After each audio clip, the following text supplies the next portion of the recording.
இலங்கையில் நிலவி வருகின்ற கடுமையான வெப்பத்தால் ஒருவர் தரையில் விழுந்து உயிரிழந்துள்ளதாக சம்பவம் ஒன்று பதிவாகியுள்ளது. குறித்த நபர் 21ஆம் தேதி பிற்பகல் துவிச்சக்கர வண்டியை தள்ளும் போது தரையில் விழுந்து உயிரிழந்துள்ளதாக தெரிவிக்கப்படுகின்றது.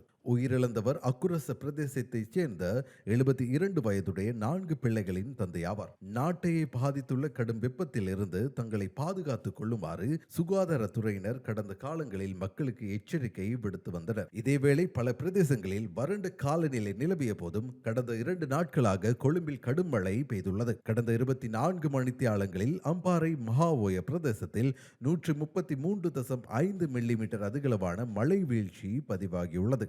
ஆனால் இந்த மழையுடனான காலநிலை 5 நாட்களுக்கு நீடிக்கும் என்று வெப்பநிலை மீண்டும் உருவாகலாம் என்றும் வளிமண்டலவியல் திணைக்களம் தெரிவித்துள்ளது.